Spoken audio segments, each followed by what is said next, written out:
নমস্কাৰ, এই মুহূৰ্তত আহি পৰিছে ৰাতিপুৱাৰ কেইবাটাও ব্ৰেকিং নিউজ। আজি হৈছে 10 এপ্ৰিল দিন শুক্ৰবাৰ আৰু এনেবোৰ গুৰুত্বপূৰ্ণ খবৰসমূহ নিতৌ চাবলৈ চেনেলটো ছাবস্ক্ৰাইব কৰি ভিডিঅ'টোত এটা লাইক কৰি দিব। এই মুহূৰ্তত দিব লৈছোঁ আজি ৰাতিপুৱাৰ এটা খুবেই ডাঙৰ খবৰ। ৰাজ্যত কিহৰ সংকল্প লোৱা হৈছে?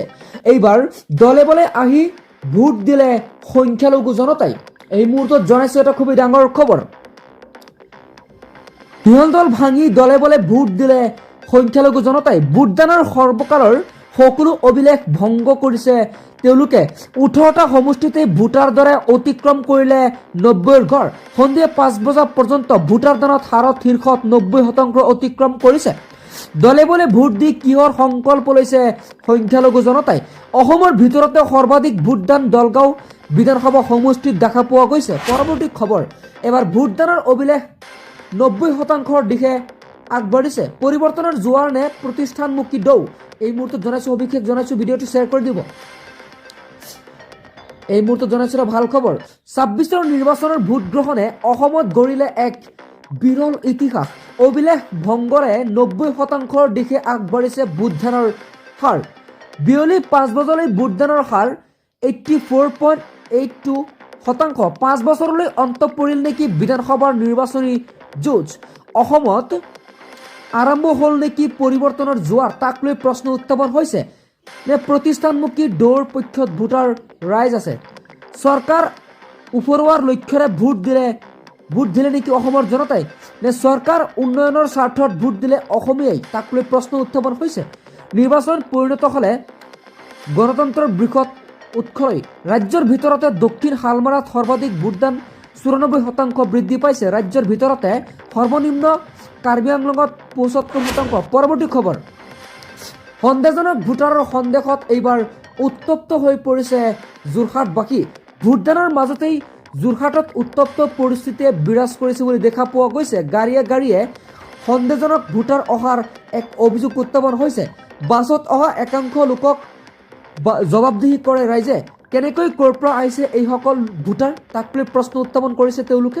অচিনাকি ভোটাৰৰ সন্দেহত ৰাইজে সৃষ্টি কৰিছে এক উত্তপ্ত। পৰৱৰ্তী খবৰ, লুৰিণজ্যোতি গগৈৰ বাসনত এইবাৰ আক্ৰমণ কৰিছে বিজেপি কৰ্মীয়ে। লুৰিণজ্যোতি বোলাৰো বাসনত আক্ৰমণ কৰিছে বিজেপি কৰ্মীয়ে। ভোট গ্ৰহণৰ দিনাই ভয়ংকৰ নিৰ্বাচনী হিংসা দেখিবলৈ পোৱা গৈছে ৰাজ্যত।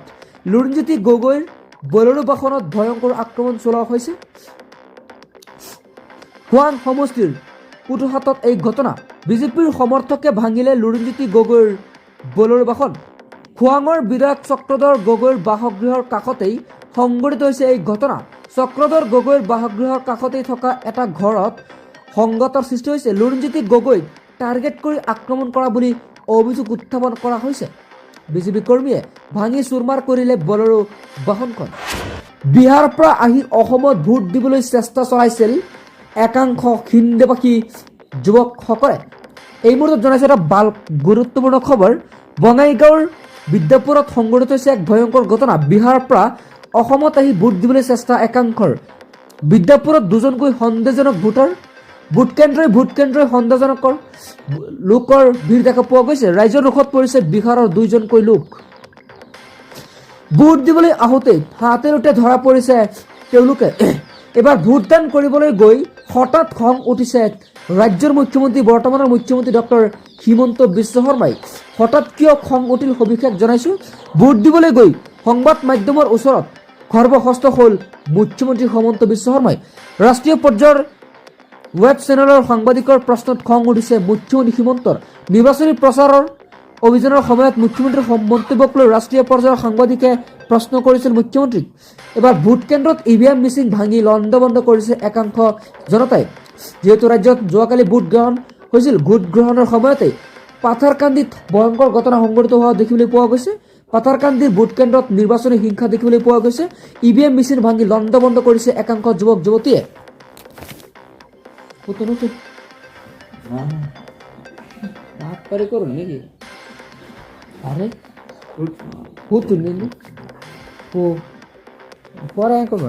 সময় আছে না?